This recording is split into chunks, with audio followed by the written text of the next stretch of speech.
Okay, guys, and welcome back to another episode of Mother and Crone. But first, we got to talk about what's in our cups, and Mylinda is going to head us in that direction with Pomegranate. This is our Mother's Day episode. Happy Mothers to all the mamas out there, and / pagan parenting episode. So I wanted to talk about pomegranate because there's a lot of good things about pomegranate. So it's really good antioxidant. It's good for inflammation. It's really good for your immune system.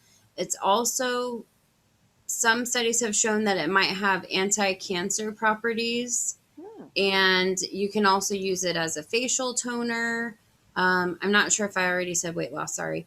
But also good for, because it is an anti-inflammatory, it's good for that time of the month, with menstrual cramps and things like that. So it's really good for that. And I thought that was really interesting because I love pomegranates. I'll just eat the seeds and so the fruit of um, hell. yeah, I'm all about that. And so also the magical properties. It is the elephant. Oh my God, it's live. Sorry, you guys. The element is fire. Um, the masculine, the gender is masculine. Its planet is Mercury. And then some of the different names is Carthage apple, which I've never heard of that. So it's like other folk names. Uh, Grenadier and Malicorio. So that was interesting. And also Pound Garnet. Yeah, That's interesting. Yeah, because I it's the know. color of a garnet. It You think it's is. that deep, deep, deep red. It's not the And if you don't slice it right, you might find yourself pounding it. Maybe I don't Oh, know. you'll find it all over your house, your ceiling, your walls. Yeah, Ugh. but I love a pomegranate. Up And it's north, very good. It's good for fertility. oh, Also, luck, wishes, wealth, and divination, hmm. which I thought was interesting. I just know up north they come out. Usually we can get them like November, December time frame. Of course, fruit of the underworld, the whole 9 yards. So I was always on the lookout for them. Here in Florida, I get them more often. They're almost year round down here. So that makes it really nice. I can just go to the store anytime. I don't have to wait for a certain period to get my pomegranates. There is a way to peel them so that you There don't is. wear them. Yes. There is. And YouTube YouTube is really good for that. Yeah, YouTube it. You can learn YouTube how it. to do it. But it And will. while you're on YouTube, go to Tea Time with Mother and Crone and like and subscribe. But yes, YouTube is great for that. It really is. Or Pinterest even. Pinterest Yeah. has those little snippet of videos. So I want to get into it. Tonight we are talking about pagan parenting / Mother's Day. So um, I actually have a really good book that I recommend. It's called Witchy Mama. You can get it where books are sold. I bought this, gosh, a long time ago. Magical Traditions, Motherly Insights, and Sacred Knowledge by Melanie Marquis and Emily A. Francis. This is a really cool book because this starts from like all the way to fertility spells all the way through like childhood with your child and things that you can do in adolescence. So it kind of gives you that full, like from conception to, you know, childhood. It's a really neat book. Um, there's a few things that I wanted to point out, and then we'll take a midway commercial break. But as we said, Mother's Day, of course, fertility. You're a mom. Um, and also talking about the pomegranate. So I wanted to talk about fertility charms and symbols from around the world because I thought it would be interesting and appropriate. In China, bamboo is in the bedroom and is believed to boost fertility while keeping your home's front entrance clean and clear will help relieve barrenness. So I thought that was interesting. In Yeah. Mali, I'm But sorry. keeping the front entrance clear is almost, if you look at it, keeping your clear and clean, Yes, yes. your Well, and vaginal also, way. yeah, and also just energetically, I think as well, so that Yeah. you're open to receiving. In Mali, wearing a necklace made of shells is believed to increase one's fertility. Ooh. And yeah, Ooh. beach bunny, you stay away. Yes, that's why I'm going, ooh. In Celtic culture, women who hoped for babies would make a string of hazelnuts that would be hung in the home or worn around the neck as a powerful fertility charm. Hazelnuts? Really? A string of hazelnuts. Interesting. Uh, yeah, I thought that was really interesting. And then just to skip ahead a little, so pomegranates is one of the things that was mentioned. And just as a brief little story for those of you that are not familiar with it, um, in ancient Greece, pomegranates were associated with Demeter, a fertility goddess, with Persephone, Demeter's daughter, and with Hera, the goddess of marriage. The fruits were often given as wedding gifts to help encourage lust and/or an abundance of children. In China, pomegranates were placed on the bridal bed along with other fertility symbols in order to help bring children to a newly married couple.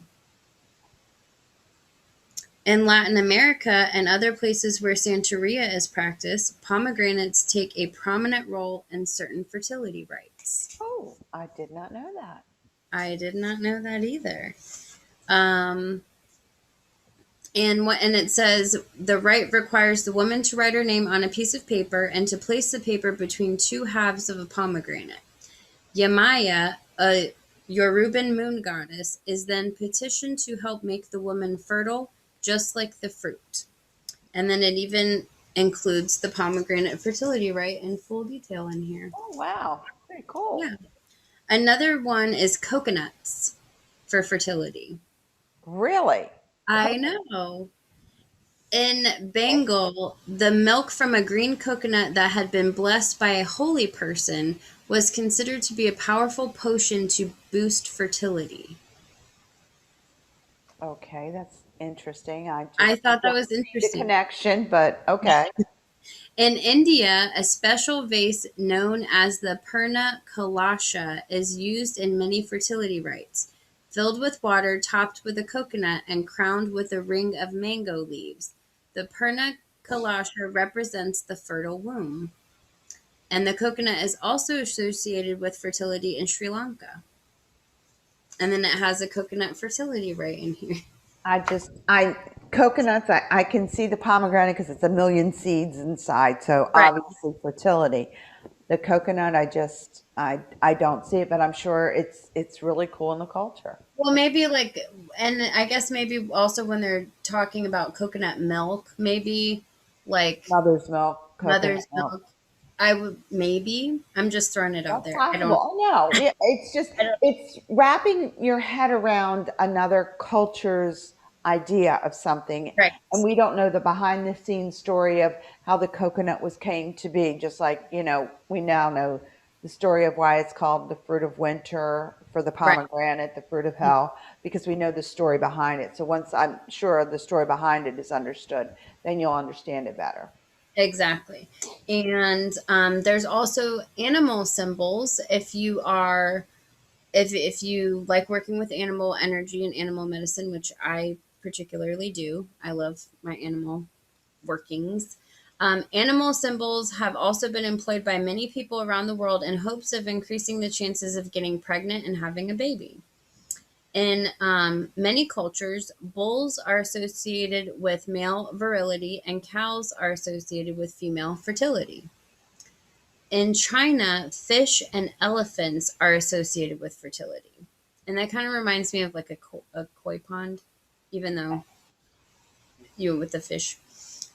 Frogs have received similar acclaim in South America, Central America, Italy, and Egypt. Have you ever heard of Yes, frogs being a thing in Italy?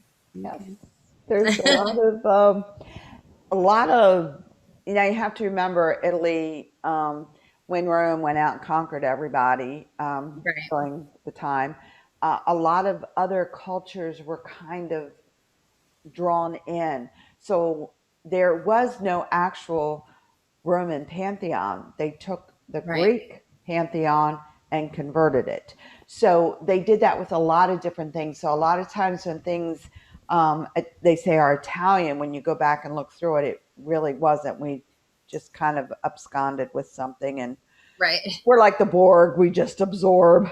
So we absorbed it into our culture. So sometimes you'll. That's why a lot of times you hear the same, almost the same or very, very similar stories about cultures and myths, Right. because as I They mean, take you're there. right, Right. as people have spread out and brought back this stuff, they bring back the tales of the other cultures. That's why they're saying now that they're constantly renewing and refiguring out where the birthplace of man was, and how, like, we thought that the Native Americans were 100% Asian and they come across the Bering Strait. That's what we were taught in school. Now we're finding out that no, that might not be how they got Right. there. Right. Exactly. And then of course you rabbits, and that's the first thing that I think of. I mean, um, widely revered as symbols of fertility because of their prolific breeding. Um, England, United States, and other places. And some ways that it says you can incorporate the animal is you can get like stoned, those little animal carvings that they have. Yes, I have Like, one on my altar. yeah, and you can put it in like you can carry it with you. Bra is always a good place for those crystals Right. for those of you that don't do that. But altar, you can put it on the altar, all sorts of things. Those little animal wood carvings. You can also even what you wear. Like if you have like a scarf that has like an owl on it, my barn owls. Even something like that, if it had something like a rabbit or a frog on it for fertility, if that's what you're going for. And we're moving forward. We're not going to talk about fertility the whole time, I promise. Um, but I thought that was interesting. And then it goes into how you can create a fertility altar, excuse me, and leave offerings there. You can visit it every day and meditate and things like that. So I thought that was interesting.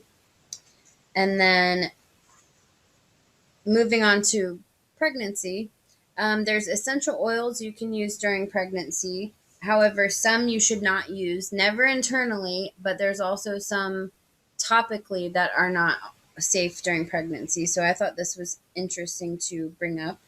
I'm not going to read all of them because there's a pretty good list, but do not use. So I'll read all the do not uses. How about that? And then warning, warning. Um, Bay laurel, birch, cajeput, cinnamon, clary sage, clove, eucalyptus, ginger, juniper berry, lemongrass, nutmeg, pennyroyal, peppermint, rosemary, sage, Spanish sage, tarragon, thyme, white sage, and wintergreen. Those are the no-nos for topical essential oils. Right. And it makes sense if you think about those type of herbs because they're very strong herbs. Well, some of those herbs are also herbs that can cause contractions. Right, exactly. And So so, there yeah, were a lot of herbs that early shamans and Native Americans and wise women used to use to end pregnancy. So some of those that you mentioned, I remembered a few of them. right. Because once you put it on topically, some of it does go into your system. That's Right. why it's Goes very, through your if you skin. are carrying, it is very, very important for you to even know what kind of hand cream you're using, as well as anything, body washes, shampoo. Um, I had I was very high risk carrying Hmm. my son, and my pregnancies were extreme. So I had the list. It was better to give me the list what I could have, other than the list I couldn't have, Right. and a lot of things I didn't quite understand, but when you understand what process, whatever chemical you put on you contributes to your body, then you Right. realize how much stuff we do daily we don't even stop twice to think about. Oh, I know. Absolutely. And we talked about that when we talked about the daily rituals, how we're doing rituals and not even realizing. So it's routine. But some of the ones, really quickly, so these are some safe ones, and I'm not going to do all of them, but just touch on some main ones. You dilute 1 to 3 drops of essential oil to 1 ounce of a carrier oil, such as sweet almond, jojoba, or organic grapeseed.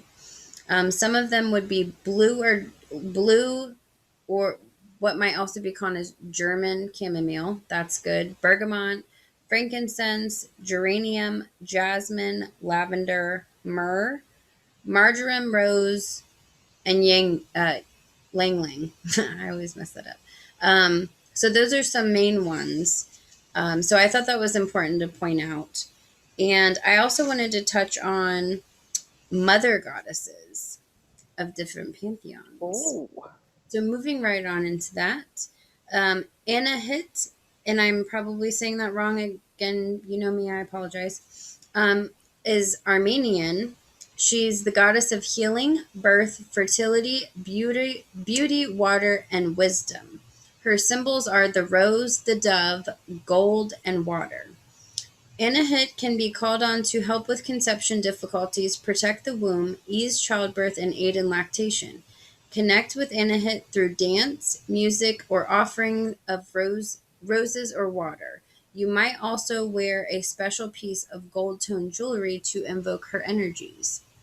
And that brings up a point a lot of people don't realize. If you look at the different epithets of these deities that you are having a relationship with or you're researching more about, how really easy it is, and this points it out here, that you can tap into those energies that you're trying to, invoke. Like just wearing a piece of gold jewelry because this goddess is associated with gold. Just little things like that. Or like if I'm calling on Hecate and I want to have like my snake necklace on, or something like that. You or a don't spare realize. key. Right, or my key necklace. I have that too. Or I have her Hecate sigil too. So it's just like all those little things you don't realize. Some people think it's just a piece of jewelry, but you can. It's all about intention, so you can set that. Um, then there's also Sybil, goddess of motherhood, fertility, animals, mountains, and the wild earth. Her symbols are unpolished stones and the lioness. Fierce, protective, and powerful, Sybil can be called on to provide extra strength, defense, and energy for mothers and children alike. Connect with Sybil through ecstatic music, drumming, and dancing, or by meditating on the lioness totem.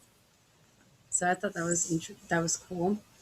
Um, Hathor, we mentioned her briefly a couple weeks ago when we were talking about Valentine's Day, I believe.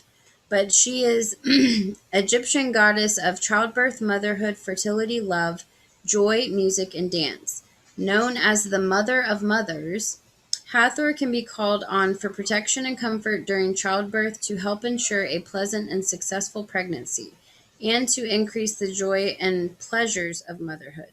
Her symbols are cows, drums, sistrums, and mirrors. Connect to her through music making or by gazing into a mirror. So I thought that was interesting.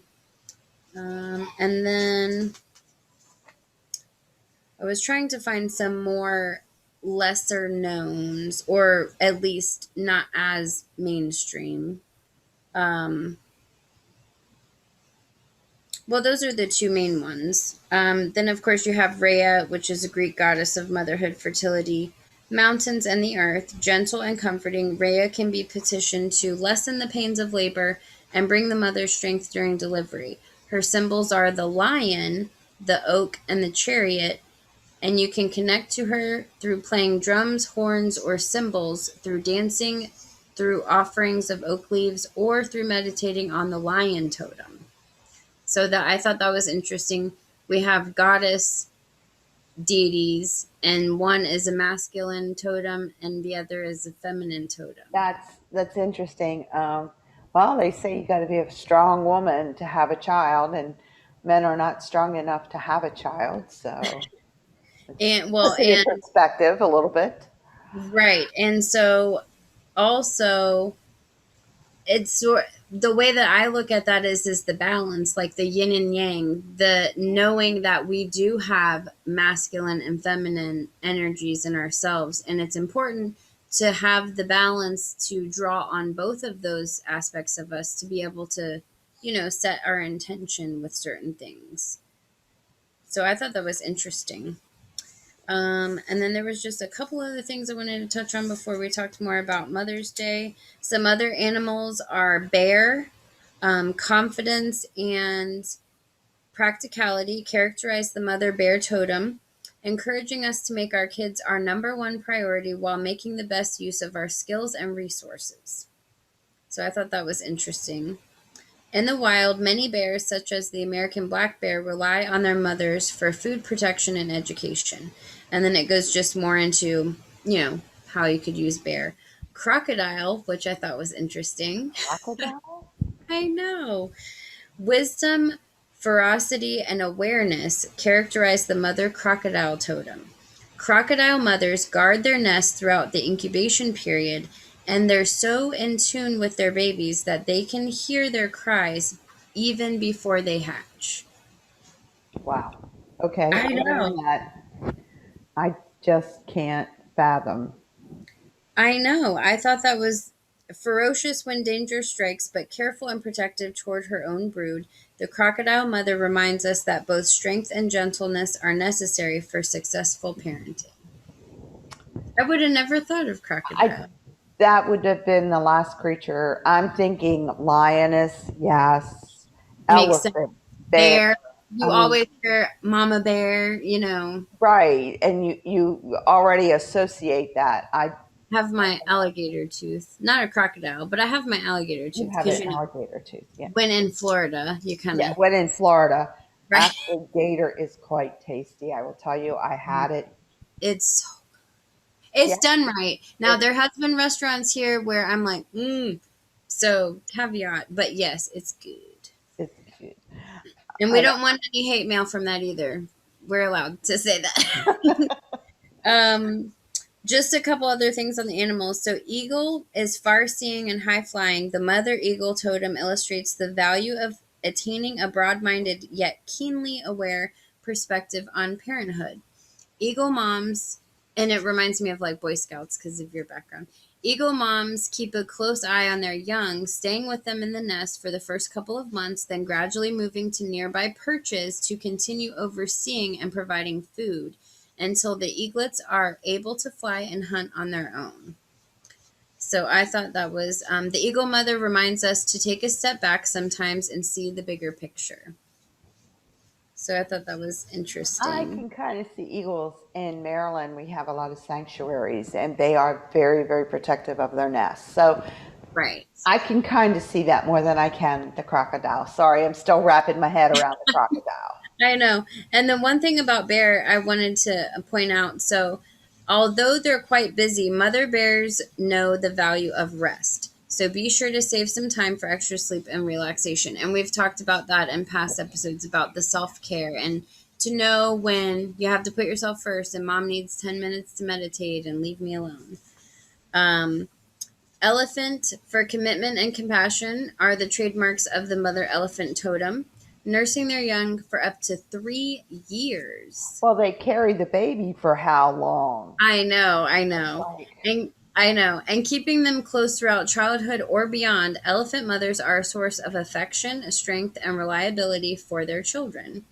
The elephant mom reminds us to be dedicated parents committed to our duties and also urges us to accept help when we need it from the people we trust, which makes sense because of how they go in herds well, and things. whenever they're attacked, they put the babies in the middle, and then Hmm. they all stand with their butts towards the middle, face And they're out sweet. to attack. Yep. And you can even see that in the Jungle Book because that Yes, happens in the that's Jungle. I forgot about that, but yeah, I've seen that. National Geographic has had. Oh yeah, and you can look on YouTube. I saw one actually the other day. A baby fell in a pool, and not only the mother but the other elephant were rallied, and they were frantically getting the baby out, but they were working together. It was really there, Yes, and the of female. course elephants are so intelligent. Um, so I thought that was interesting. And then gorilla is the peaceful, protective, and affectionate. The mother gorilla totem encapsulates the idea of nurturing, sustaining love. Mother gorillas sleep with their young, hold them, cuddle them, feed them, teach them, and protect them. For the first 2.5 years of the life, the young gorilla often travels on its mother's back for safety, observing everything she does and absorbing essential knowledge, all while strengthening the mother baby bond. The gorilla mother teaches us to give our time and energy to our babies, but not to be stingy with our shows of affection. And then this is another one you might not have thought of with the crocodile. Turtle. Turtle. Tenacious, methodical, and independent, the mother turtle totem illustrates the value of advanced planning and preparation. I thought this was interesting. After carefully choosing an ideal nesting site, the mother turtle lays her eggs and goes on her merry way, leaving it up to the babies to feed and protect themselves. I feel like That's this. why I'm thinking nurturing. I'm like going, wait a minute, turtles leave their young. Right. But what I love about this, if you hear everything that's being mentioned, it's a different totem for each different style of parenting, a different type Yes. of mom that you are. So I thought that was interesting. Like if you're the eagle mom, how it kind of, and then it says, yeah, leaving it up to the babies to feed and protect themselves. It might sound heartless to us humans, who hopefully know better than to abandon our babies, but at the same time, the freedom enjoyed by the turtle mother is attractive and reminds us to avoid the urge to hover and micromanage every aspect of our children's development. Our babies, just like turtle babies, have instincts and they need a reasonable amount of room to grow and explore independently of their parents. Turtle mamas are not always so uninvolved, however. Yellow bellied sliders have been observed teaching their young how to swim, while Amazonian river turtles have been heard communicating with their hatchlings through vocalizations intended to coax the turtles into the water. Turtle moms take their space, but only after they take care of business. So I thought that was cool. That's interesting. That's an interesting perspective on motherhood. It really is. It is. And the last one was wolf, which, Oh, yeah. Intuitive, intelligent, and family oriented, the mother wolf totem teaches us to trust our instincts and to value our social and emotional bonds. For the first few weeks after a mother wolf gives birth, she rarely leaves the den, preferring to stay with her pups to provide them with milk, warmth, and protection. As the wolf pups grow, other members of the wolf pack lend their aid to care and educate the young. Wolf mothers have tremendous endurance and are highly reliant on the rest of the pack, reminding us that even though we can survive independently, we can all use a little help now and then. that's probably the best one I've heard so far Yeah, because we are under the impression that we are women, we can do it all. we And have I to be prefer super. it takes a village to Oh, raise a child. I totally agree with that. Yeah, and the whole stigma of you have to be super mom Everything. and Yes. you have to do, absolutely. So skipping over really quickly to I wanted to kind of touch on little aspects for everyone tonight. So like people that might be more into animals and then people that might be more into crystals. There's some crystals in here too. Um, Now these are for peace and relaxation. And this goes back to the mama and needing peace and relaxation. You can also you can carry them throughout the day, place them around your home, out of reach of small children, of course. Um, and you can, of course, hold the stone in your hand to help calm yourself. So this is like more talking about fast forwarding like after childbirth when tantrums are happening, you're up all night, you're not getting any sleep, those type of things. Or just in general, like now, I have, a 4, a 12, and a 22-year-old, or you who has grown kids, these are still good general crystals for peace and relaxation. Yeah, as No the kids matter, are grown, you can pick them up. You're holding it. You can always toss them for yeah, peace and quiet. yeah, If you hit them just right, it'll knock them out for a couple hours. there you go. I did not say that. So just to name a few, your agates are good, blue lace, crazy lace, which I don't know if I've heard of that. I'm gonna have to talk to Miranda about that. We are going to have to talk to her. I don't think I've heard of Go crazy to, lace. go to the store and be like, hey, give me some of that crazy lace agate. I drive her nuts when I go to her store anyway.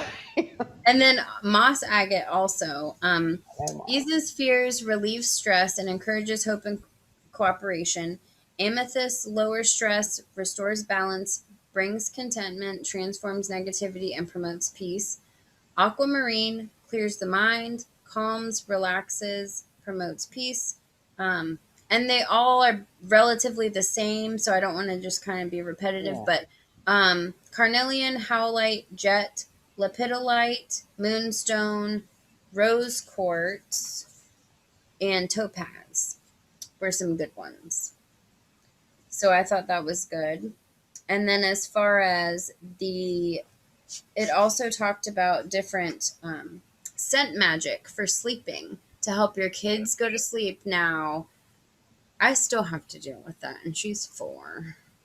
But it's mostly because big sisters, close proximity, they have a later bedtime, so she's sure as hell not going to go to bed at a normal 4-year-old bedtime when big sister is staying up until a you know Yes. teenage bedtime.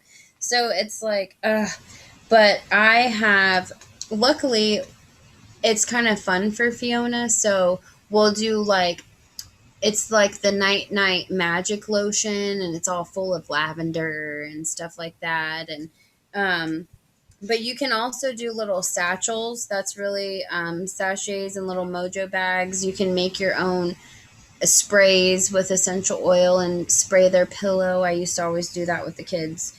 Um, but chamomile, geranium, lavender, rose, and vanilla are good scents. It actually even says vanilla is a rich, warm scent that soothes and relaxes to promote deep, peaceful sleep.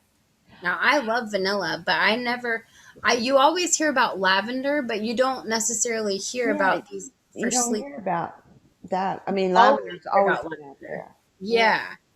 So I thought that was interesting. Yeah, And then, but vanilla is a good idea. I never thought about that.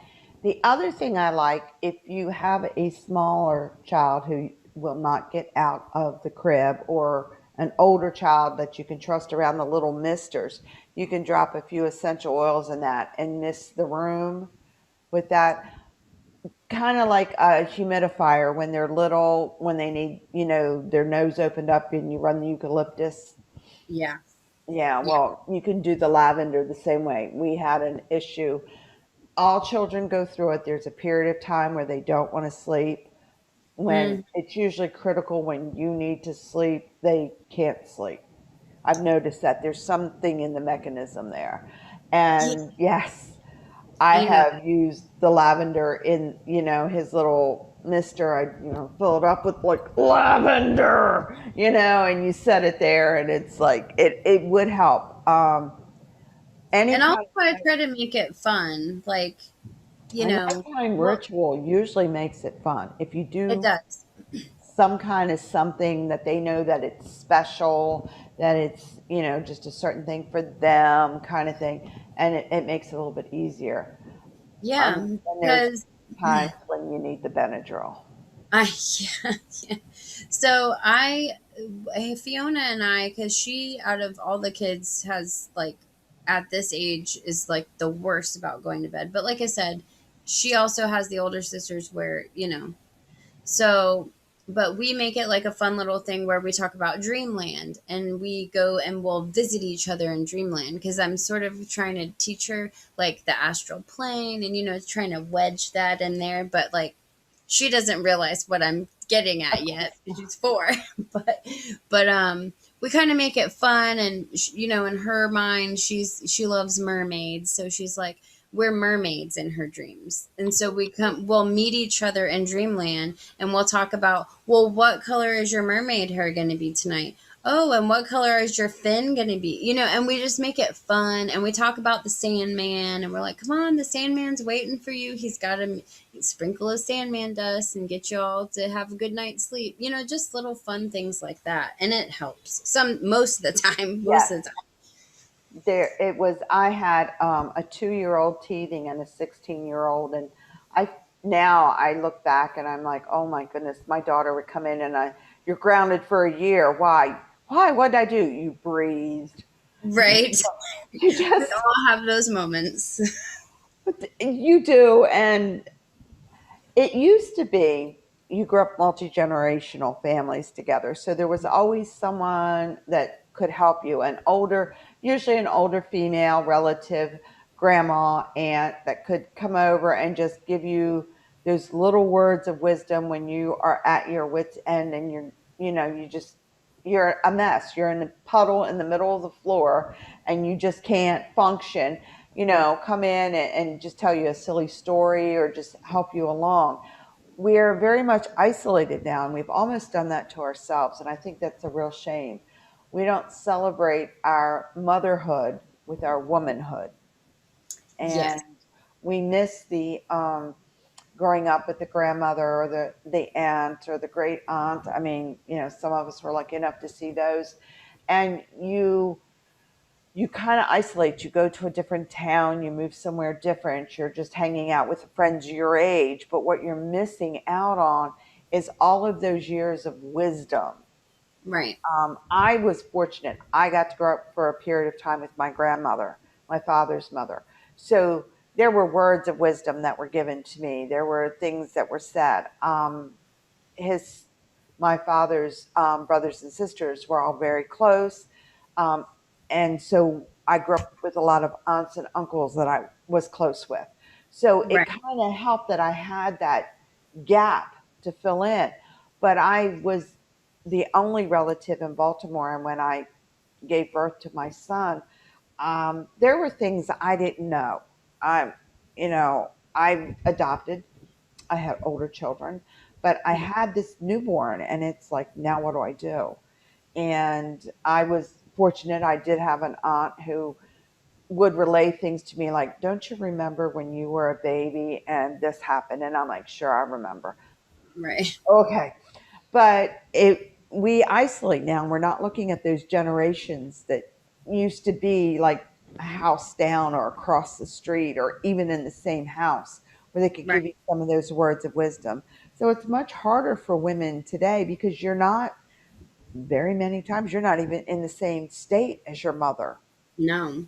You I know, mean, I didn't know my grandmother because we were in Jacksonville. My grandmother lived in Arizona, so my mom was not with her, So right, it's like, and because of that, I never really knew my grandmother, and she passed when I was young. I mean, I was 8 or 9. So I mean, right. and I And you only didn't get those generational stories about, no, oh, when, your uncle was teething, we did this, or if he had a upset belly, we did this right. kind of And then thing. my dad's side of the family, I was born in California, and my dad's side, they're all still over there. So even then, I didn't have Right. that.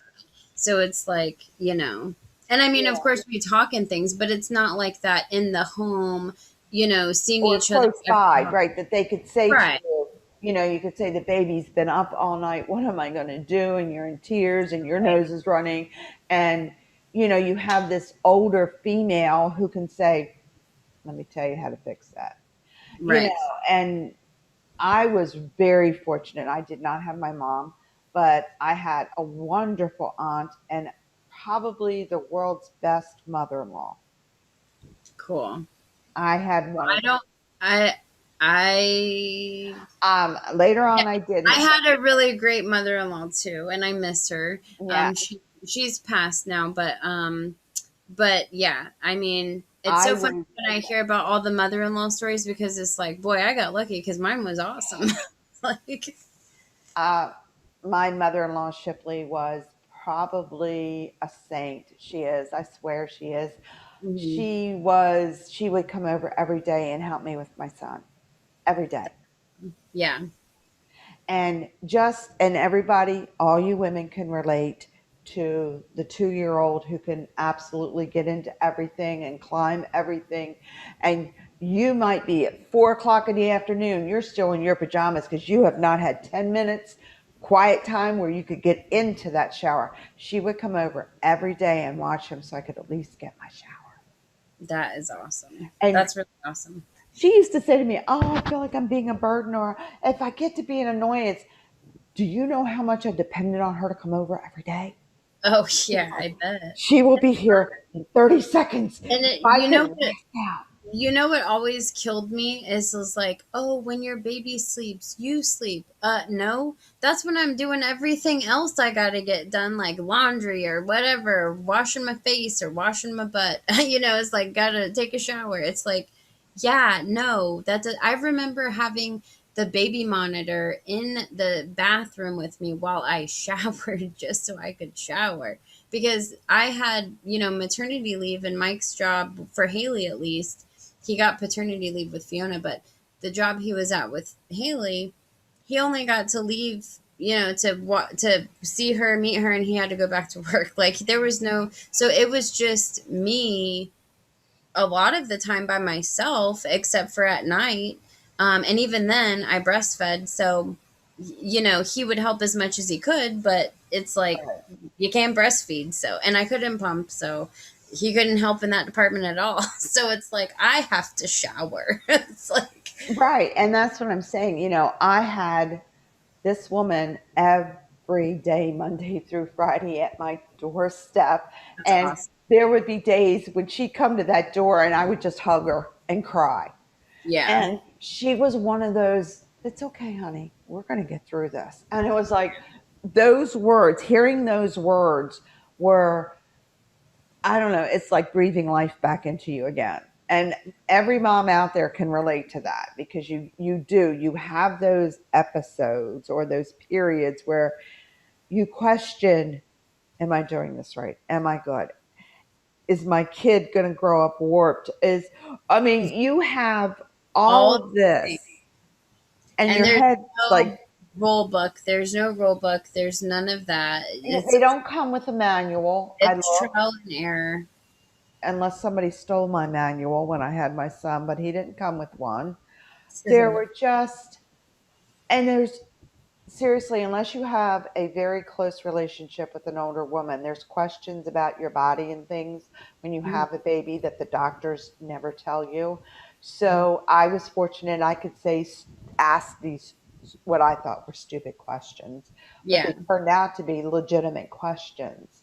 And right. she could answer them. And I was like, "You Yeah, are the source of all that there is. You are Gaia, woman." She was a right. goddess. Yeah. And I was fortunate. I recommend, and I know I'm a great grandmother, so I can tell you it's hard sometimes not to step into Hmm. the fray, but sometimes as younger moms, we want to prove we can do it all. There are times when we need to step back and say, "I need help," Hmm. Oh yeah, because it becomes overwhelming. it does absolutely. And those people that have all their kids close together, ooh, I don't know how they do it. Mine are spread apart, and I have a hard enough time. But I don't think I could deal with like baby, like. Oh yeah, they're like 18 months apart. I'm like, no, why? Like, Yes. what do you I Uh, mean, I get some of them are like, yeah, I get them done early, and then but it's like, and of course, you know, to each his own. Most of them are not planned anyway, so whatever. But I recommend for any of you younger moms or those who are planning to be moms, just start thinking about, the times when you're going to need somebody, the times when you're going to need that. If you have someone you can even pick up a phone call or Zoom to, Yes. there's going to be times when it becomes a challenge and then it goes beyond the challenge and you need a phone number, you know. Yeah, and it doesn't even have to be, like I said, I don't necessarily have that grandmother to call or that's close by. But if you have good girlfriends and they can relate and be like, I'll call Pam. Guess what the hell happened? Fiona broke a second flat screen TV. It's like, well, how does that happen? And yes, that's a true story.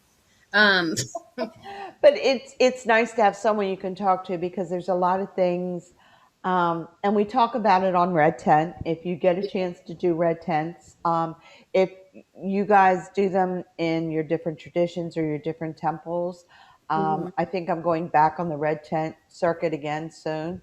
Um, I've been requested.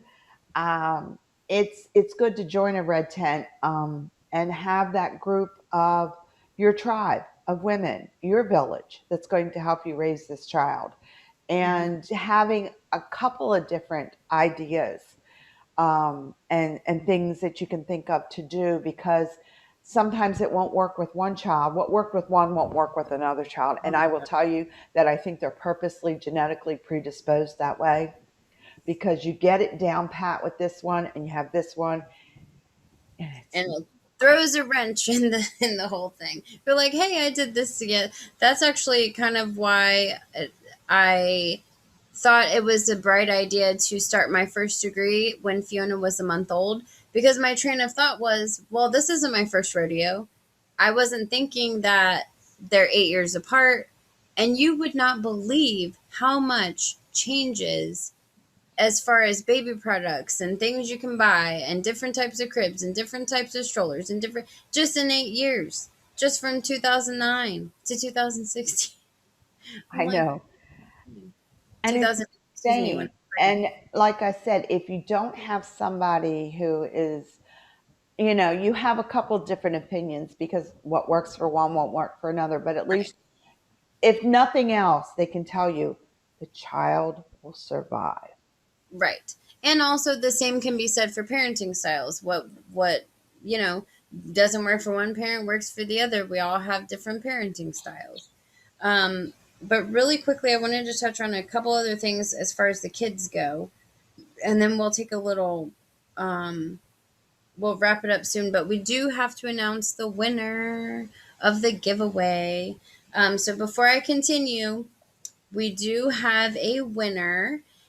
As some of you may know, we were doing a keyword, and so the keyword for the past couple of weeks, or a few weeks rather, during the month of April, as this is a new thing that we started doing, was Hersini, and it ended last Sunday, May 2nd at 9 p.m. We closed it off. And so we do have a winner, and it is Michelle from Colorado.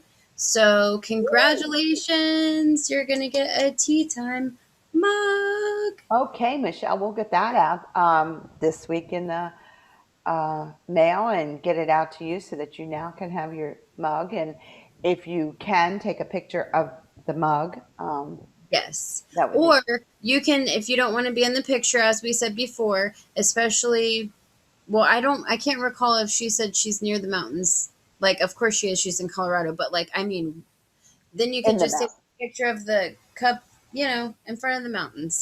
have There it, you have the go. scenery there. That would Um, be awesome. But yes, we will definitely get that out to Michelle. And thank you, Michelle, for listening to our show and for, yes. participating in our cute little giveaway. Now, just to remind everybody, we're doing one giveaway a week for Hmm. the next couple of weeks. So we want to make sure, everybody gets a chance. It's real easy. You have to be a subscriber to the YouTube. Yes, tea time with Mother and Crone. You just have to subscribe. And then also by subscribing, like we're recording this on Thursday night, you get to watch us while we're live and get a little sneak peek ahead of time. And we stream, of course, on Sundays, which is when most of you will be seeing this. Um, but yes, so you will just email teatimemc@gmail.com, and that's THYME, with the keyword, the correct keyword, and then we will put you in a drawing and pick a winner and announce it for the next week's show. So that is how that works, and you just have to be a subscriber to the YouTube channel. And for this week's keyword, it is mother. Okay, we're going to repeat it again. It is mother. So we're Mother. going to see how many people. We'll repeat it a couple times during the show, so don't, panic if you just tuned in and you're like, I missed it. No, we're Or going you to can repeat it. just click back and rewind. um, Do the rewind. but yes. So Mother's Day. Today is Mother's Day. Happy Mothers to all the mothers, in every sense of the word, no matter what that means to you. Um, so I thought that would be cool, and just email us with the answer and subscribe, and we will draw and announce it next week. But I wanted to touch on really quickly because we've talked a couple times about magic and food and setting intentions and the different properties of the different fruits and vegetables that a lot of us might not realize. One of the things, a lot of people, and I noticed it, in more recent time, well, and also in older times, that people are making their own baby food. Of course, we used to do that way back in the day.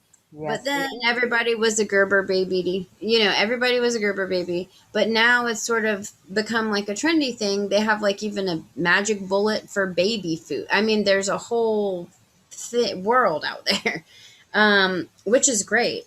But some people don't realize that these different things have magical properties as well. And I thought this was really interesting.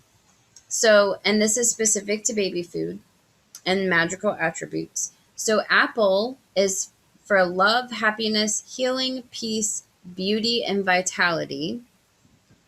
Avocado is for beauty, love, calming, and dreams. Banana is calming, contentment, intelligence, and prosperity. Broccoli is health, protection, strength, and abundance. Carrot is luck, power, energy, insight, and clear vision, which literally it's beta Business. carotene. You're right. Cauliflower, relaxation, stamina, peace, and healing. Mango is cheerfulness, satisfaction, love, and luck. And then there's just a couple more. Pear is longevity, blessings, comfort, and solitude. And then sweet potato is health, strength, growth, and prosperity. That's So very, I yeah. thought that was interesting.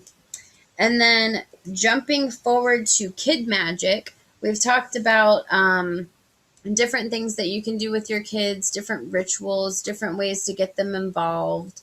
Um, these were a couple things that you could do with your kids. And one of the cool things that I read was a psychic coloring game. Ooh. I know. So it says, get some crayons and a coloring book and ask your child to select a page for you to color.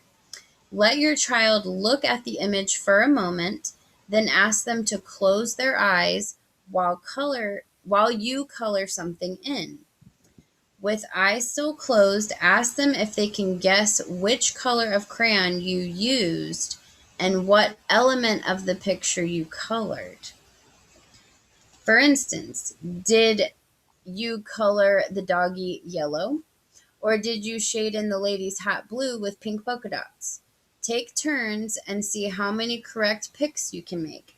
You might start with just a few color choices, then incorporate more crayons as you get in more practice and sharpen your psychic skills. I thought that was so neat. That is actually something pretty awesome to start to see how, if any Yes, of and you you can have start that skill. Yeah, and you can start them so young. And I'm a firm believer that we're all psychic. It's just a matter of practicing and honing it. I Yep. don't think that ever goes away. Um, Well, if so you ignore it, it's like a muscle. We it's all have dormant, a muscle. right?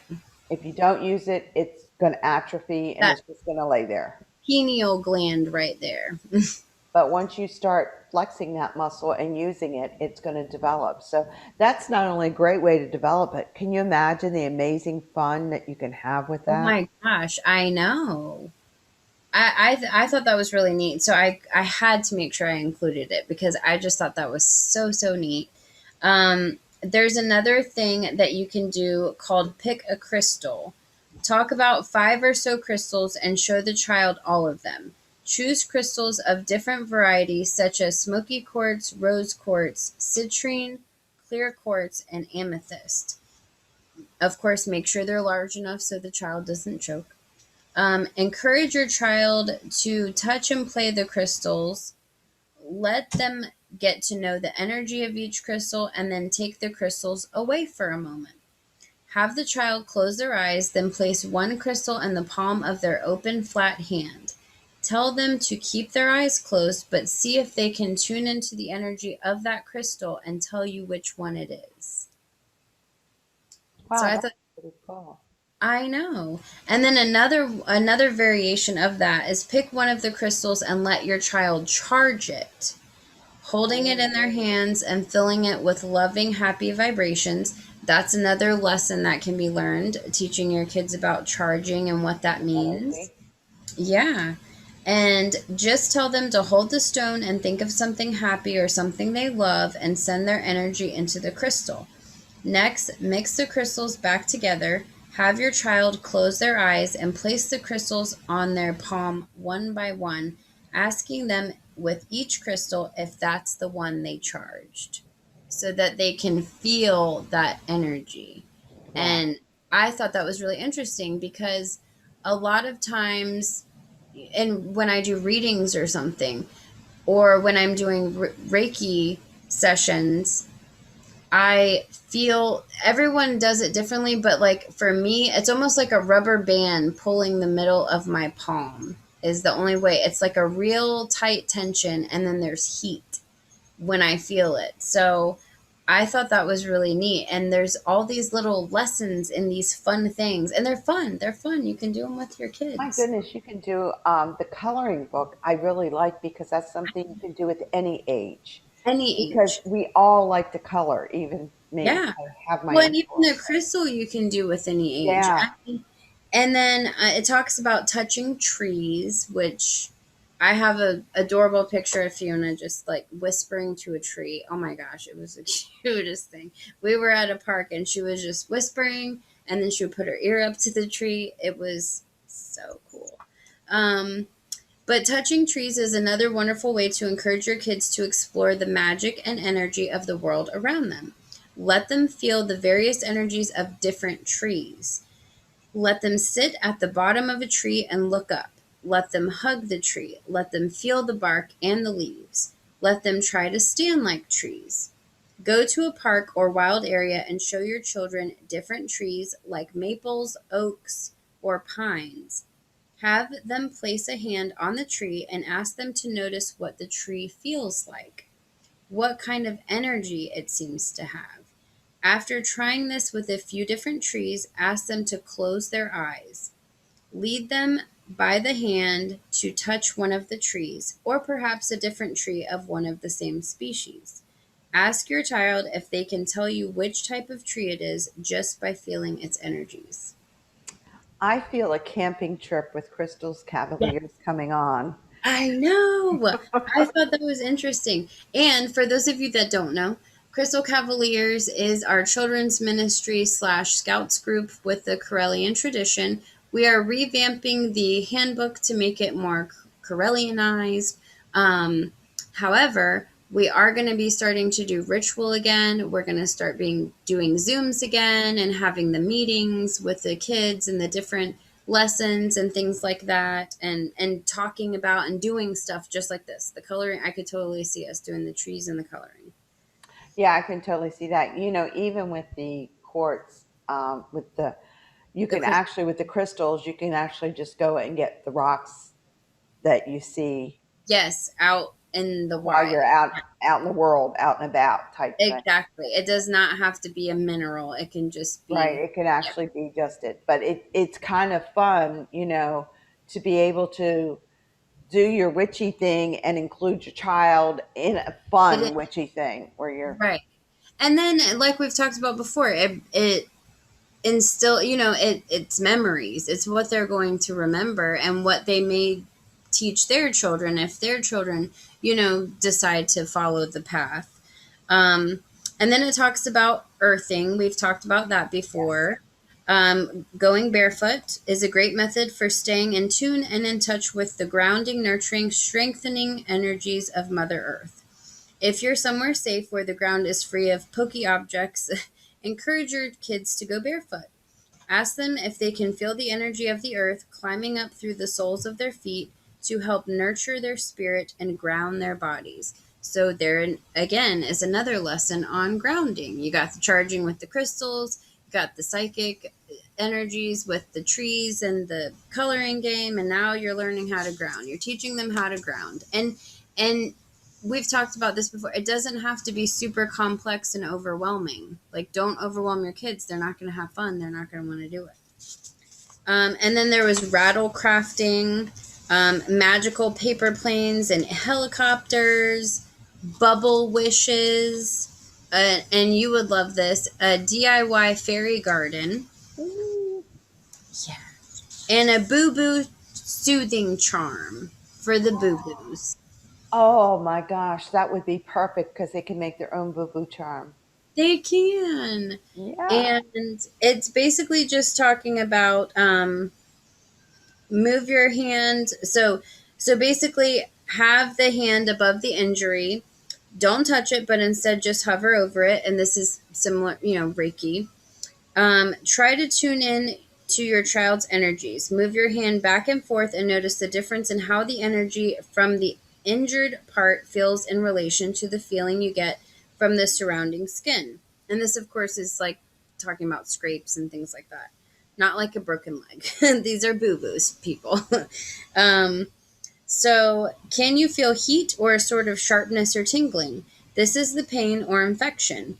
Move your hand as if you are drawing this energy out and away from your child's body.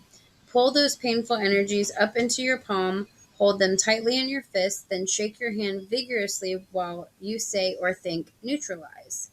And this is, as you would know, Pam, this is basically Reiki. It is. We're going it's to say it's Reiki. it's Reiki. So You that's can all I never have. start that too young, seriously. No, I mean, no, you. I like the idea of the boo boo charm because many times when they fall and they get hurt, and we all have been there, it's Mhm. not the hurt, No, it's something else causing it. But if you could give them, well, let's go find which boo boo charm will work today. right, We had a and couple of them made. yeah, and it's not even about the hurt. It's the like if they get a scrape and it bleeds. Oh gosh, Oh, like forget it. If they see red, they think they're dying. It's like you yeah, have like the to rug night in Holy Grail. I mean, Monty right. Python. That was only a flesh wound. Um, I love that movie. Yes, but unfortunately for our children, if it's just a bump, I mean, Right. it makes sense to me to make three or four of those little bags, the boo boo bags, and then the Yeah. child can pick out which one is going to make that specific boo boo feel better. And how cool would it be to even incorporate that with like our scouts like first aid kit? Like you have the actual Western medicine meeting, the spiritual side of it. I think that would be really cool. Like you get some neosporin and a band-aid and a boo-boo charm. And a boo boo charm. There you go. I mean, that's kind of very special for a child because many times the band aid is in their mind curing the It problem. Yep. So if they're not necessarily physically hurt, it's more emotional or Hmm. spiritual, however they're feeling at the time. Right. Sometimes I have put band aids and have no idea why, but the band aid went on, the child felt better, and off they went. And that's all you're looking for as a parent, you Right. know, is to make sure. And the kids, they'll bump into something, and a bigger brother or sister will say something smart, and then the tears start, and they are Hmm. really not hurt physically, but you've made sure. I mean, you always double check, but then you put the boo boo band aid on. Yeah, and don't even get me started on like with Fiona and Haley did the same thing. If their older sister is laughing, oh, she gets so pissed. Like it doesn't matter if she's hurt or not. If she thinks that you are laughing at her, Yeah. oh, just get and she's like doesn't she does understand but not in the moment. Like we're laughing because you said something really hilarious as 4-year-olds tend to do. It's Yes. like some off the wall thing that was just like, oh my god, I can't believe that just came out of her mouth. Um, but You yeah, know what and would she be another neat thing to do in the first aid kit is to get a couple Band-Aids and have the kids write sigils on them. that would be really cool. Wouldn't it be cool? Write it They could down pick the so sigils we that they don't wanted forget. to put on their boo-boo. Yeah, that would be so cool, like a You know, little healing sigil. you Oh, write it on the wrapper, obviously, so you don't. right. But I mean, just something like that would That's be a cool something idea. interesting. The brain just kicks in occasionally, once in a while it burps and something intelligent comes out. Scares me too, guys. Trust me. Or depending on how big the boo boo, you can put like if you have a gnarly big rug burn or something, then you could just put like a sigil and neosporin in that There you antibacterial. go. And yeah, slap that Band-Aid on it. There you No, I go. mean, there's a lot of things that we don't even think about. We are so used to that Western medicine, and okay, you fell. You go through it's bruised. You need to Right. take away the bruising, so you need an anti-inflammatory. You need. I was trained in first aid, so you go down what you need. Scouts is talking. Yeah, and then it's like, maybe, but if we start incorporating a little bit more of that Eastern medicine in there, like the sigils and the special boo-boo bags and all, I think that we're treating not just that boo-boo, but the whole The whole thing. child. And Because that's what we've talked about, the mind, body, and spirit, the whole wellness. And like we've said, it doesn't have to be so complex and no, so formal with the kids. They don't need all that. it's just the age of the child you're dealing with and what they can best understand. The Facebook thing about a woman, a 4-year-old, was asking, why her uncle was with another man. And they said, well, they love each other. And it's like, oh, okay. And, you're going to have another uncle. Okay, can I have another cookie? The child is scarred for life. You know, Right. most of the time, none of that sets They in. don't care about that stuff. It's just like It's the meaning, the feeling, like you can remember when you fell and your mommy kissed your boo boo, or wiped brushed away your tear, or yeah, you busted your lip and mom gave you that popsicle that you weren't supposed to have, right. kind of That you thing. felt bad and you're pulling on her heartstrings because you got a busted lip. And that's the easiest way I know to get ice on a kid's lip, Right. to get the There you swelling go. down, is to give them a popsicle. So I mean, there was a reason behind it, but it also, it's that spirit and that mental that we're dealing with at the same time. So the child is taken care of physically. They've been given a treat, so that makes brings their spirit up a little bit, and it's no longer so scary because mommy took care of everything. Exactly. Exactly. So that's And really and I have permission just going on the pagan parenting sort of thing because it's something new that I'm going to do that I never had the opportunity to have for me, and I didn't do it for Erica because she's not, Haley and Fiona are following along more my footsteps, but I have permission. Um, Haley, we're going to be having a ceremony for her because today, womanhood. red tent. I cried. I freaking cried like a loser. When No, that's she a told me, and I was like, oh my God, Angela and I have been talking about this and planning this for years. And now I immediately messaged Angela and I was like, the time has come. Start planning. We've been talking about it for years. this And would be her coming of I age. already told her.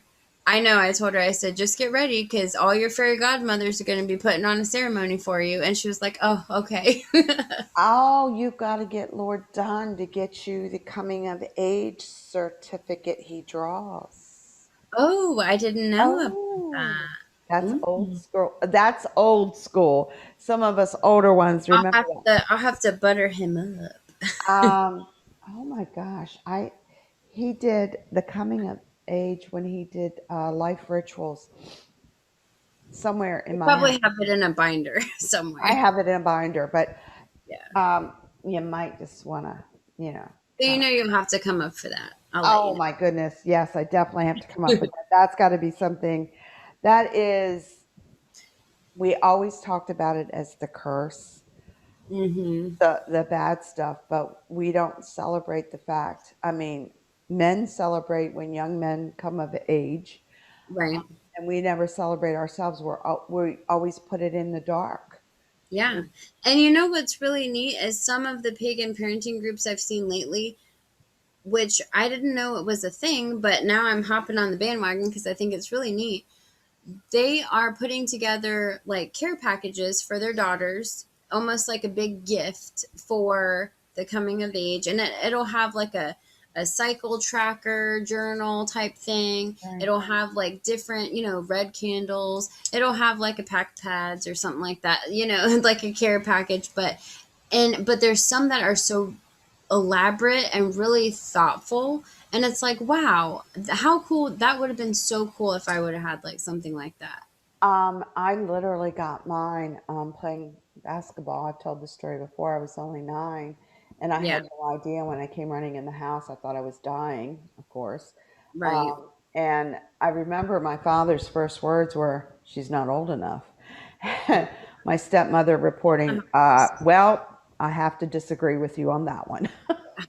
Mother Nature disagrees Yeah. as well. But we've been told for years that it was, I mean, for a long time it was celebrated, and then all of a sudden now it's been Yeah. shoved under the rug, you Well, know. yeah, because society, just like with anything else, pokes fun at it. It's disgusting.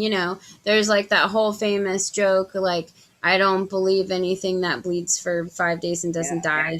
Yeah. So, Yeah. but we even had a conversation about that today, about how, because she was like, why a ceremony? And I'm like, dude, like, this is a big deal. Like, it's not gross. It's none of that stuff. Like, you need to embrace it. You know what I mean? So I she was, think if that had been done for me and for a lot of other women in my age group, um, we probably would have had a whole different attitude towards oh, sure. um, it happening and dealing with it every month. As it was, we felt it was a drudgery. We felt it was horrible. We felt, I mean, we didn't have any good And, feeling about ourselves. So if you feel something you're doing is bad, you feel bad about your whole self. right. And she even actually mentioned that. She was like, because I was like, are you guys talking about, you know, because she had some questions we've touched on it a little bit before, but not super in depth. Of course, today we went way more in depth. But she was like, "Why does everyone? I thought it was like so like bad, and is it as bad as everyone says it is?" And I'm like, "Listen, you might have cramps, you might not. Everyone is different. It's something you deal with. It's not the most comfortable. It's this and that." But I said, "But." Looking at the big picture, it's something to be celebrated, and we had that whole conversation. So, Right. It's like cutting your teeth. Yes, it hurts, but it's a milestone. right, or giving birth. It's Right. like, We're not even going to talk about that one. right, right. You But know, I'm it's saying, it's just bringing them up, and that's really important for our young girls, for them to have good positive body image. It's yes, the whole body. So right, yeah, when you tell it one part is not good, or one part is trouble, or one part's problems, then right, it encompasses the whole body at that point. exactly. Yeah, So so I wanted to, she was giving me a hard time earlier, and I threatened to, I said, don't piss me off. I'm going to tell everyone on the air what happened. She was like, do it. And she was like, I don't care. And she was like being this smart ass. And I was like, okay, girl. but I mean, that jokes aside though, I thought it was a good thing to bring up for this episode because that's not something I had when I was, no, and that's very important. In our path, we celebrate it. It's coming of age. We have a name for it. We have a ceremony for it. There is a ceremony for coming of age, by the way. It's yeah. in the book. But there's a whole thing that you can do. I've been privileged to attend a couple of these. I've never hosted one, but I've Mhm. been as an attendee. And of course, I bawl like a baby every time. I'll tell you that ahead of time. Right. But it is so enlightening to see, even years later, these young women are now embracing it. They're like, okay, well, hey, Doesn't mean I have to. Okay, there's some things I'm going to do today I might not do tomorrow. I understand my body's changing. So these girls, not only are they more equipped physically to handle it, they're more equipped mentally to handle it because they know what's going to happen, the breakage that's, but it's not going to last the rest of your life, honey. This is what, and being able again to have that older female around who can, fill you in on some of the horror stories we tell each other as we sit there and Right. drink our tea, but just to give them that little reinforcement, and it empowers a woman. She's in control of her body and she Ex- understands it. Nothing is worse than having something go on with your body and you not know what it is. Oh gosh, yeah. Get sick or have something go wrong and you have to go to a doctor for tests. You are out of control at that point because you don't know Oh, what they're going to tell you. oh, I know. Um, but yeah, so I just wanted to mention that I thought it was good to bring up. I Well, know. we're all talking about Mother's Day now. I'm telling you, I'm loving this because the first Mother's Day and the first Father's Day are guess from what state? Yes, my home state of West Virginia. Woot woot. Let's hear it for West Virginia. Um, it's really weird because when you start researching this, you're like, oh my gosh, I didn't know that. But the first Mother's Day was actually Grafton, West Virginia. I'm not too Yeah, far from there. I So did not know that. yes, I knew the story because okay, let me explain. West Virginia doesn't have a whole lot to go whoop whoop for.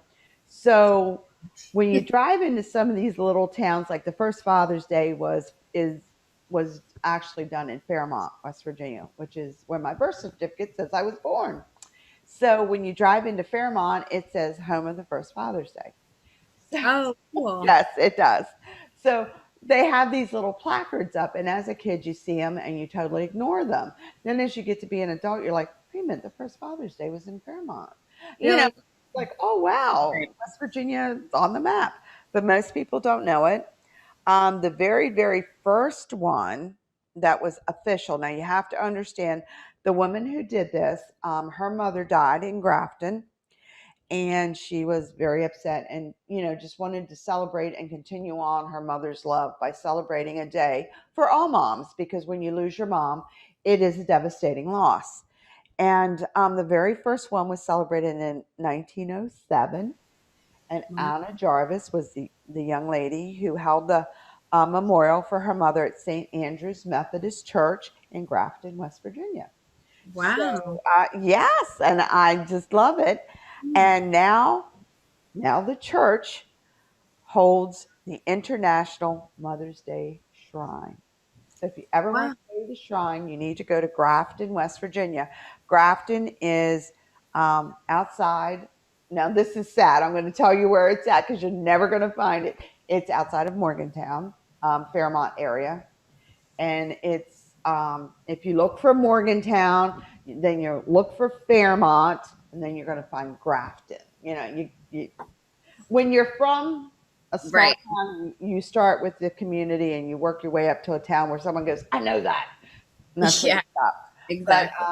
it is, they have a shrine there that you can go visit. It gets very busy on Mother's Day, obviously. A lot of the natives are there. The West Virginians are very proud of that. So it was kind of cool, to research it and find out. Now, they have been trying to celebrate mothers a different way since millennium, so I'm not even going to tell you how many years it went on. But that was actually the very first one. So in 1908, the U.S. Congress, they at first rejected it, believe it or not. And because they said if you did that, you would also have to have a mother in law's day. Wow. But owing to the efforts of Anna Jarvis, nothing was going to stop her. By 1911, all U.S. states observed the holiday. So finally, um, they officially started recognizing it. And of course, the first state to do it was West Virginia. In 1914, Woodrow Wilson signed a proclamation designating Mother's Day be held on the second Sunday of May as a national holiday to honor mothers. So you can thank Anna Jarvis from Grafton. who That's wanted to celebrate it. Now, it has gone out everywhere. Mother's great. Day is something that is celebrated around the world now. So I think it's very special that something that big started in a little place called Grafton, West Virginia. So I'm like, oh yeah, West Virginia. So we got You're both like, woo. Mother's Day and Father's Day. So y'all, I'm sorry if you're from another state. We'll try to smile about it. But it was really nice. So it is now all international. Almost every country celebrates it on the second Sunday Sun. in May. Wow, that's cool. So that's a pretty cool little story. So now you know where it came Yeah. from. You can thank Anna Jarvis. If you get a chance, I have been to the church. It's my home state. It's not too far from where I'm from. As we say, it's just around the bend in the holler. Um, Holler. That cracks me up every time, the holler. I know people just look at me and they go, "You really? Yeah, I grew up in a holler. Yeah. You Um, see holler, you're like, yeah, you're from West Virginia. I'm a holler girl." No, I say right cheer. That means I'm from West Virginia instead of There you go. right cheer. That is a typical West Virginia word. But if you get a chance to go to Grafton, and you obviously will stop at the United Methodist Church there, and they do have a shrine, and it's very beautiful. It's not super ornate, but it's the simplicity will is what you want for your mother. It's very beautiful. But I hope all the moms around get to have a nice Mother's Day. Um, this is my eighth Mother's Day as a great grandmother, so it's kind of like wow. Yeah. Um, I just never thought I would live long enough to see grandchildren, let alone great grandchildren. So I am extremely blessed. Um, I am very excited that my family still celebrates paganism on top of it. So, Yes. we're Bone. passing down mother to Absolutely. daughter, and it's really cool. But this is a time to start thinking about if you have girls, the coming of age, if you have younger girls. It doesn't matter when you celebrate it, really, it just as long as you celebrate it. Red tents are very important. If you don't have one in your group, there are gazillion of them online on Zoom everywhere. If you do have a group and have one, put it out there, especially for Mother's Day. Red tents are very important since we don't have that communal living anymore. Right. Our red tents allow us that open area where we can safely say things or ask things because as you go from maid, mother to crone, you go through not just physical changes but mental and psychological changes. So it's really nice to be able to come into a safe forum where you can ask a question, or if you can get confirmation on something, or if you just need an outlet to say, oh my gosh, you will not believe what happened. Most red tents are open forums. None should ever be recorded. I know the ones I do are never recorded. It's open forum. If I don't know the answer to something, I've been known to say, hang on, and literally go to my bookshelf and pull a book out and come back and say, this is, this. But right. Um, it's a time of information, it's a time of learning, but it's also a time of coming together as women to celebrate who we are and what we are. We are a force to be dealt with, and it's time that we took back that power. And we need to, it's not taking away the power from the men, we need to build our power up to be equal because Yes. that's what we are. We are equal partners in a relationship. Yes. And the red tents are an excellent source of that.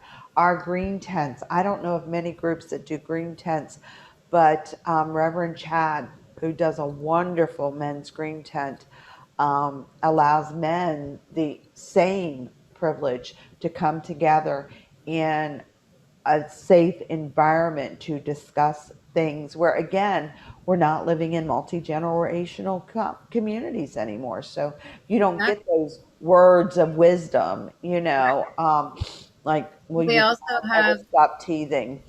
oh gosh, I know. Then we also have the rainbow tent. So yeah, there's a lot of good things out there. There's a lot of good resources. You can also find us on Corellian Times Facebook page. We're putting a lot of yes, it's Corellian times because it's written and created by Corellians, but it's a pagan paper. It's a newsletter. It's Yeah. got a lot of relatable things. And if you're interested in Crystal Cavaliers, it is for the Corellian tradition, children's ministry slash scouts. You're welcome to message me or message the Tea Time page or email, and I can always give you more information about that. Of course, dealing with minors, super, super private, privacy laws, that whole thing is taken into account, permission slips, the whole 9 yards, and it's ages 3 to 18. So, But it is something to keep in mind, especially if you have younger girls. Um, Start thinking about what's going to happen and how you need to celebrate that and how you need to focus on that for because them. I'm doing it now Yeah. as of today. She can tell you how she's sweating this one out. I'm like, oh, but I do think it was kind of cool that it was like just in time for Mother's Day. I thought that was kind of, Yeah, that's kind of special. Kind of like she waited to let you, now you've gone yeah. through And even like as a she mom. she was like, "Can I text Erica?" which is her big sister, my 22-year-old. And I was like, "Yeah, it's your sister. Like, yeah, you can talk about stuff like that." And then I texted Erica separately, and I was like, "Haley is going to have something to tell you, FYI." And then she messaged me back, and she goes, "I know." Cry face, waterfall cry emoji, because even as a sibling, when you have those relationships and you've gone through it, and it's like, oh, my baby sister is, it's She's like, growing up. right, and they're 10 years apart, so it's like, It is, so and it's difficult, and it's great. You've got a heck of a foundation for her. She's able to talk to many, many oh women. yeah, yeah, And you'll find that out in a lot of your circles as you start as you start coming around more and more. And I'm going to say pagans as a whole, because we're usually a little bit more freer and we talk about these things a little bit more because it is a part of our tradition. It is a part of our path. It's part of who we are, and right, it's something that's natural. It natural, should exactly, not be talked about. So, time for sweeping it under the rug is done, but it is definitely something. And if your group does not do coming of age ceremonies, um, we in the Corellians, goodness, we are so prepared. We have the whole life celebrations, and it is about, we go everywhere from birth to adoption to adult adoption to coming of life to funerals and everything. It's in a book for us that is written up by Lord Don, and you are able to do the ceremonies, read through the book, and understand a few things. If you don't have any boys, kind of like you did I not get don't, graced with a son, the coming of age for a young man is in there, which I needed for my son and yes, my grandsons. So that was, a page I could look at because I know about coming of age for a girl. I'm a girl, kind of. And yeah, I remember going through that, but I right, had no idea coming of age for a young man because I'm obviously not that. But right, I was able to do it. So there are resources out there for you. But this is, if you're with a group, this is a great time for your group to get together, absolutely, Corellian or not, to maybe come up with these kind of services so yeah. that, you're not left hanging in the wind, so to speak, when this time comes. Because I know with Angela, she's got the book. She's probably already got your certificate half built out. Yeah, I If I already know. know Like I Angela. said, we've been planning it for years. We're just waiting for it to happen. So when I messaged her today, I'm like, it happened. Like, and she knew exactly what I was talking about. So, So as you can see, then that would be, something that is brought to the group, and it's not a shame thing. It's a wonderful thing. And that's what we're trying to do, is to let women know and young girls that it is not horrible. You will survive. And yes, it is and it's something, also important to instill that it's not shameful. I immediately told my husband. She was at first reluctant, like, oh, I don't want dad to know. I'm like, listen, he's married to a woman. He's got 3 daughters. Like, this is his second go round, and then he's got one more after you. So it's like, and it's natural. It's nothing to be ashamed of. Men know that it exists. It's nothing, that we can control. It's nothing to be ashamed of. So I think instilling that at a young age is really important. It is, and that it's not to be swept under the rug, that it is what it is. If you're not feeling good because you have your period, you're not feeling good because you have your period. I'm not feeling good. I have allergies, as you can hear. Yeah. This is the first day I've been able to Oh, actually I be just got over free. mine. You just got over yours, and I got mine Monday. I didn't think I was going to make it through work. I was so sick. But just like I have my allergies, I mean, why am I ashamed of having allergies? You know, Right. you shouldn't be ashamed of your body. Exactly. So that's And something. definitely do the coming of age for boys too, not leaving them out. Just focused more on this because it happened today and it was fresh on my mind. But definitely make sure you include the boys. It's just as important. And fathers, don't be jealous because we have your show covered next month. We'll be all about the daddies And next then month. we're going to have another lesson from West Virginia. I'll put Oh, my West, yes, I'll wear yes, my West Virginia Mountaineer, yes. shirt. Yeah, I do have several. Um, I'm from, and I'm actually going back there in July. Oh, yeah, that's right. That's Yes, right. I Well, do. be sure, yeah, she'll have all her stuff on. And as a reminder, keyword is mother. Mother. Email teatimemc@gmail.com, and we will announce the winner next week. Okay, so make sure that you guys write that down, get it into us. Michelle, I remember that name. That's my oldest one's name, Michelle. So that stuck. Yep. So Michelle from Congratulations Colorado. again, Michelle from Colorado. I'm very excited for you. We'll be sending your mug out this week. So if you could send us a picture back when you get it, just say you got it so we know it made it there. Posted on Um, the Tea Time Facebook page. we will definitely post it on our page. We might even, if one of us figures out how to work our computers, we can actually print it off and, hold it up. I'm still working on figuring out mine. Mine has been the That's last okay. 2 weeks And your allergies. have And been fun. it's late. Yeah, the last 2 weeks have been an absolute riot for me. So I'm Oh, I trying to get my life back together. Um, I will be in Jacksonville over Mother's Day. know. Then at the end of the month again for Yes. another event. Uh, July, I will be coming to you probably. I will be coming to you from West Virginia. Yeah. Um, that's going to be interesting. That'll be Um, fun. well, yeah, I have to find out who has internet strong enough. Well, if that has to be our bye week, that's okay too. Well, you have to understand We'll it's figure about it the state, and if you're in certain areas, we out. Oh have yeah. dead areas. So it's Oh, for kind of sure. like you take the cell phone and you go out, signal. Yeah, exactly. Can you hear me now? Can you hear me Yeah, now? can you hear me now? So I will be actually coming next month to you from West Virginia. So um, Cool. we might, Oh, you should go to the shrine. You should in go to Grafton, I could actually go down to or the take a shrine in picture in Grafton. front of the sign I can go for down to Father's Day. Grafton. Grafton's only going to be about maybe an hour from where I'm at. You could Um, get a picture in front of the Father's Day sign for next month's show. what I'm going to try to do is get a hold of some of my other relatives out there and see if we can't come up with a little bit of what we call homegrown magic.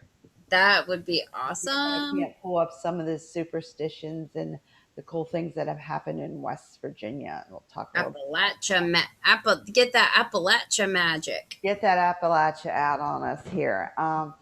That's going to be fun. I'm going to see if I can't tap into some of my That would relatives be down there, see who I can blackmail into giving me information.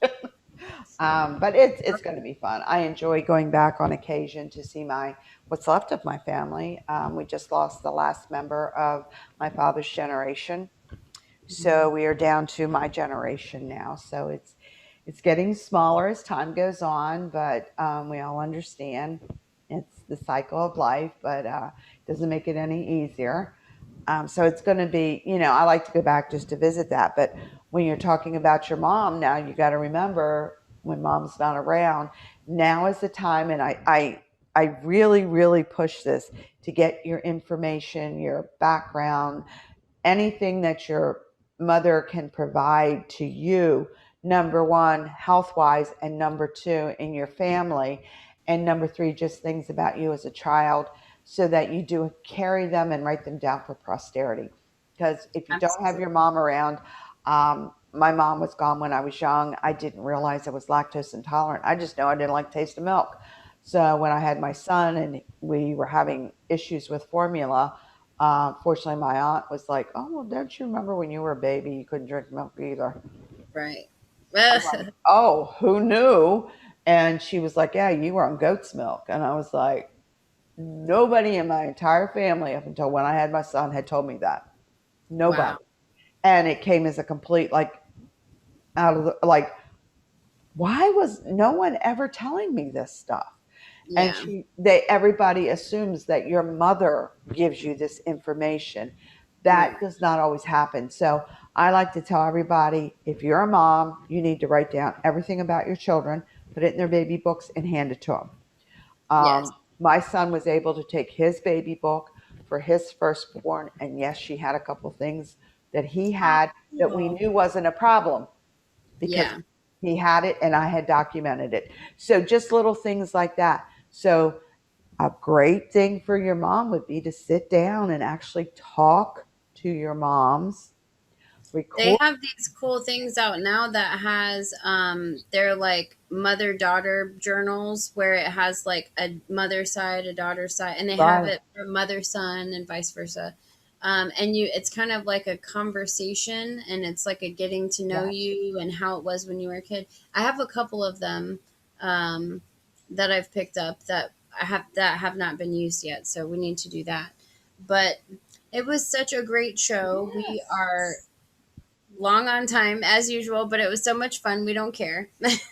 um, and it was a great show. I mean, honestly, we could do several shows on pagan parenting, and and we will. We'll sprinkle them throughout with our experiences and different things we can do.